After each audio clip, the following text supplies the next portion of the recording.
साल 2024 की दूसरी एकादशी पुत्रदा एकादशी 21 जनवरी 2024 के दिन शुरू होकर 22 जनवरी को खत्म होने वाली है। पुत्रदा एकादशी के दिन किया गया उपाय साल भर पैसा बरसाने के लिए काफी है। पुत्रदा एकादशी के दिन चुपचाप गाय को खिला दें। यह एक छोटी सी चीज, रोडपति भी होंगे, करोड़पति मिलेंगी, सभी संकटों और कष्टों से मुक्ति, मृत्यु दंड पितृदोष तुरंत होगा खत्म। पूरे साल आपके घर में भरे रहेंगे, अन्न धन के की आपकी 7 पुष्टि तक करेंगी, रुपयों पैसों पर राज। जी हां दोस्तों, 7 पीढ़ियों तक बैंक बैलेंस बढ़ता चला जाएगा, दुख दूर हो जाएंगे और सुख आपके पास आ जाएंगे। सुख आपके कदम चूमेंगे यदि आप 21 जनवरी एकादशी के दिन चुप गाय को यह एक छोटी सी चीज खिला देते हैं, जो कि इस वीडियो में हम बताने वाले हैं।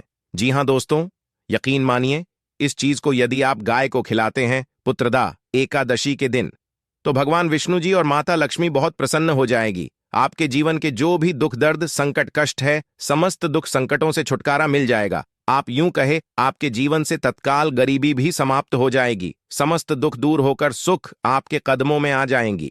इतना सुख संयोग पूरे 400 सालों के बाद बन रहा है। आज पुत्रदा एकादशी को इस बार बहुत ही दुर्लभ संयोग में पड़ रही है। यदि आप चाहते हैं कि विष्णु जी माता लक्ष्मी की कृपा आपको हासिल हो, जीवन से तत्काल गरीबी समाप्त हो जाए, पितृदोष दूर हो जाए, तो दोस्तों आज की यह वीडियो आप मिस मत कर देना। बहुत ही महत्वपूर्ण और लाभकारी वीडियो है दोस्तों। पूरे 500 वर्षों के बाद पुत्रदा एकादशी के दिन इस बार ऐसा शुभ संयोग बन रहा है जिसमें आपके समस्त दोहक दर्द संकट दूर हो जाएगी, मात्र यह एक चीज खिलाने से, गाय को। तो दोस्तों कौन सी खास चीज, इस वीडियो के माध्यम से वही बताएंगे। पूरा वीडियो देखना, बहुत ही महत्वपूर्ण वीडियो है, आपके लिए लाभकारी वीडियो है। आगे बढ़ने से पहले आप लोगों से हाथ जोड़कर निवेदन है कि इस चैनल को सब्सक्राइब जरूर कर दें और अपने दोस्तों में शेयर कर दें।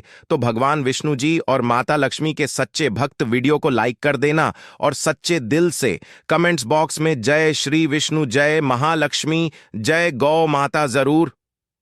जैसे आपकी समस्त मनोकामनाएं पूर्ण हो जाएं, और ज्यादा से ज्यादा वीडियो को अपने दोस्तों में शेयर जरूर करना। दोस्तों आपको बताना चाहेंगे कि हिंदू धर्म में का बड़ा महत्व होता है। साल में कुल 24 एकादशी पड़ती है, यानी हर महीने एकादशी पड़ती है, प्राप्ति भी होती है और समस्त पापों से उनको मुक्ति मिल जाती है। और दोस्तों आपको बता दें, इस दिन आपको भगवान विष्णु जी के साथ माता लक्ष्मी की भी पूजा अर्चना जरूर करनी। या दोस्तों इस दिन विधि विधान से भगवान विष्णु जी माता लक्ष्मी की पूजा करें। मंदिर और पूजा स्थल को साफ कर आपको भगवान विष्णु जी माता लक्ष्मी की मूर्ति को स्थापित करना चाहिए। इसके बाद उन पूजा विधि अनुसार पूजा करें, व्रत का संकल्प लें और विष्णु जी और माता लक्ष्मी को नमस्कार करें। भगवान विष्णु माता लक्ष्मी की पूजा में आपको फूल, नारियल, सुपारी, फल, लौंग, अगरबत्ती, घी, पंचामृत, भोग, तेल का दल और दाल चंद्र जरूर रखने चाहिए। आपको पूजा करें और विधि विधान से भगवान विष्णु जी माता लक्ष्मी की आरती करें। व्रत कथा जरूर पढ़े और अगले दिन व्रत का पारण जरूर करें। द्वादशी के दिन को भोजन कराए, यथाशक्ति सामर्थ्य के अनुसार अन्न धन वस्त्र का दान करें। यदि आप ऐसा करते हैं तो भगवान विष्णु जी माता लक्ष्मी प्रसन्न होकर आपकी समस्त मनोकामना को पूर्ण कर देते हैं। और अब बात करें कि इससे जुड़े कौन कौन से उपाय आपको पुत्रदा एकादशी के दिन जरूर करनी चाहिए, या कोई भी एकादशी जरूर करनी चाहिए, जिससे समस्त दहक दर्द संकट दूर हो जाते हैं। 7 पीढ़ियों तक धन दौलत की कमी नहीं होती, बैंक बैलेंस में बढ़ता चला जाता है, समस्त दुख, जो भी जीवन के दुख दर्द संकट दूर हो जाते हैं और सुख आपके कदमों में आ जाते हैं, सुख आपके पास आते हैं। चलिए शुरू करते हैं। कौन कौन से गाय से जुड़े उपाय। दोस्तों सनातन परंपरा में गाय, गंगा और गायत्री का बहुत ज्यादा धार्मिक महत्व है। मान्यता है कि माता के पर 33 कोटि देवी देवताओं का वास होता है। गौ मां की सेवा एवं पूजा करने वाले जातक पर इन सभी देवी की कृपा बरसती है। गौ सेवा से न सिर्फ इस जन्म के बल्कि पूर्व जन्म के भी दोष दूर हो जाते हैं। प्रत्येक सुबह जब आपके घर में भोजन बनना प्रारंभ हो, तो सबसे पहले बनाई गई रोटी को आप गौ माता नाम से निकाल दें और भोजन करने से पूर्व गौ माता को इस रोटी को खिलाएं। यदि संभव तो काली गाय को खिलाएं। यदि काली गाय ना मिले तो सफेद गाय को भी आप खिला सकते हैं। प्रति एक पूजा और मांगलिक कार्य में गौ माता या से जुड़ी चीजें, जैसे गाय का गोबर, गौमूत्र, गाय का दूध अथवा गाय के दूध से बना घी जरूर शामिल करें। इससे आपको पुण्य की प्राप्ति होगी। सनातन परंपरा के अनुसार जिस गाय होती है उस घर से जुड़े सभी वास्तु दोस्त समाप्त हो जाते हैं। किसी भी पूजा में गाय से हासिल पंचम युक्त पदार्थ का उपयोग जरूर शामिल करें, क्योंकि पंचम के बिना कोई भी पूजा पाठ और हवन सफल नहीं होता। जहां दोस्तों गौ कृपा पाने के लिए प्रतिदिन, सप्ताह अथवा महीने में परिवार समेत एक बार गौशाला जाने का नियम जरूर बनाएं और वहां गायों को हरा जरूर खिलाएं। इससे आपको शुभ फलों की प्राप्ति और साथ ही गौ सेवा और गौ पूजा से 9 ग्रह शांत हो जाते हैं और इनसे जुड़े दोषों का निदान हो जाता है। गर्मियों में गौ माताओं को पानी पिलाए और सर्दी में गौ माता को गुड़ जरूर खिलाए। ध्यान न रखिए कि गर्मियों में गाय को गुड़ न खिलाए। अनेक देवी देवता को अपने शरीर पर धारण करने वाली गौ माता से जुड़े कई शुभ और अशुभ संकेत भी होते हैं। मसलन गाय का दूध धोते समय यदि गाय ठोकर मार दे और सारा दूध बिखर जाए तो अपशगुन होता है। यदि कोई निकल रहा हो और गाय अपने बछड़े को दूध पिलाती सामने आ जाए तो निश्चित रूप से जिस यात्रा के लिए आप निकले हैं वह यात्रा आपके लिए जरूर ही सफल होगी और वह काम जिसके लिए आप निकले हैं वह जरूर ही पूर्ण होगा। यात्रा पर समय बाईं ओर गाय की आना और रात्रि में गाय की हुंकार करना भी शुभ होता है दोस्तों। साथ ही साथ गाय के साथ आप भूलकर भी यह काम ना करें, अन्यथा मिलता है घोर पाप और जीवन भर की परेशानियां। जी हां दोस्तों, गाय को राष्ट्रीय पशु बनाए जाने और इन्हें मौलिक अधिकार दिए जाने की बात है तो सवाल उठता है कि गाय जब भारतीय संस्कृति का अहम हिस्सा है तभी गाय के साथ लोग खराब व्यवहार कैसे कर लेते हैं। गाय दर दर भटकती रहती है, भरपेट इन्हें चारा तक लोग नहीं देते। गाय जब तक दूध देती रहती है तो उनकी सेवा होती है और जैसे ही दूध देना बंद कर देती है तो लोग इन्हें उनकी किस्मत पर छोड़ देते हैं, सड़कों पर और गलियों में भटकने के लिए। ऐसे में जीवों को कोई डंडे से मारता है तो कोई उन पर पानी डाल देता है, कभी वाहनों से इन्हें ठोकर लग जाती है तो बीमार होकर बेचारी ये गाय दम तोड़ दे है। ऐसे में जरूरत है इन बातों को कि गाय को लेकर में क्या कहा गया है, गाय के साथ आपको कैसा व्यवहार करना चाहिए। क्या दोस्तों, गाय को कभी भी मारना पीटना नहीं चाहिए। शास्त्रों में गाय को माता का दर्जा दिया गया है। गाय को मारने पीटने वाला माता को मारने पीटने वाले के समान पाप का भागी माना जाता है।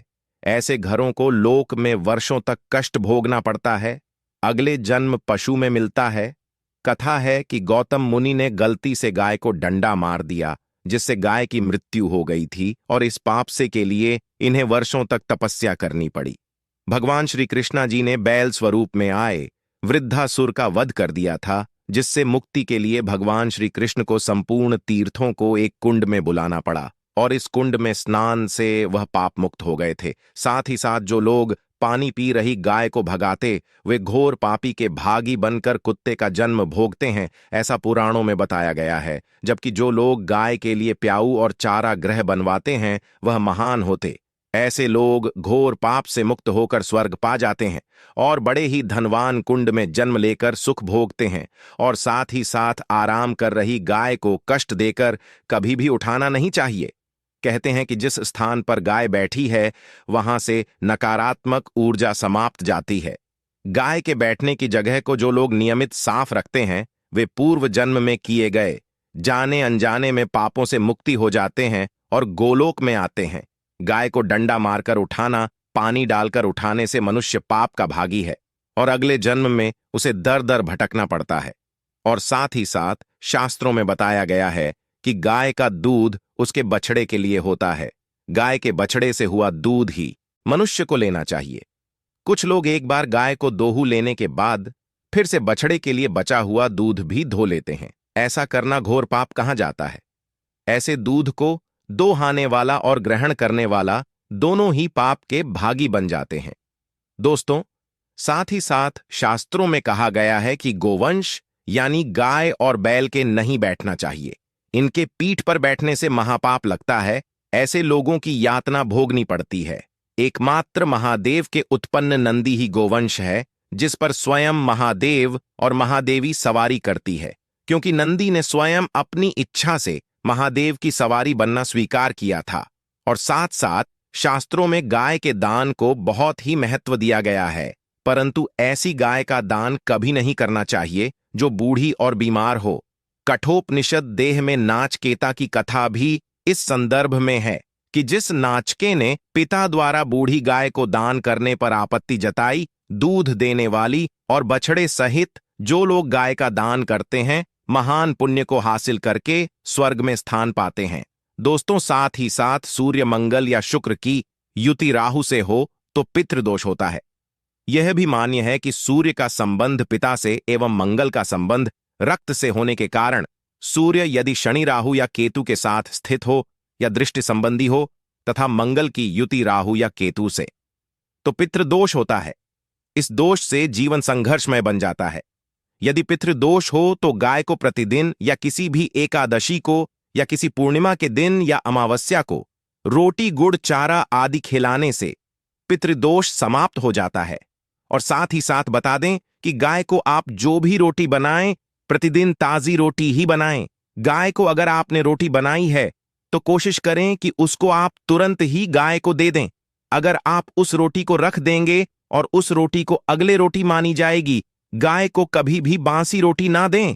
इससे घर में नकारात्मक ऊर्जा वास करती है और जो भी कार्य आपके बनने वाले होंगे वह कार्य भी आपके बिल्कुल भी नहीं बनेगी।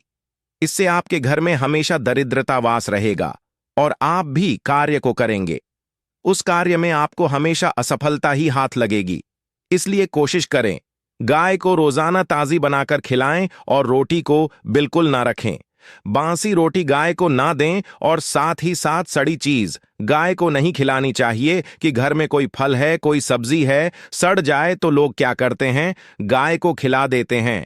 नहीं, ऐसा नहीं करना चाहिए। ऐसा करने से यदि आप गाय को खिलाते हैं तो और आप पाप के भागी बन जाते हैं।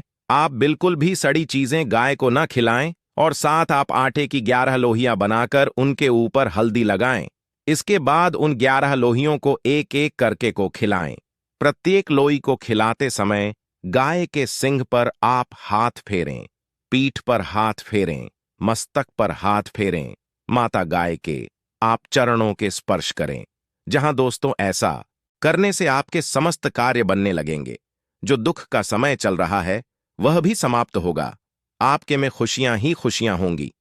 दोस्तों, यह थे गाय से जुड़े कुछ महत्वपूर्ण उपाय, कुछ बातें जिन्हें आपको जरूर करना है। तो दोस्तों, आज का वीडियो यही तक था। आपको वीडियो कैसा लगा हमें कमेंट में जय गौ माता लिखकर जरूर बताएं और हमें सब्सक्राइब करना बिल्कुल भी नहीं भूलें। धन्यवाद।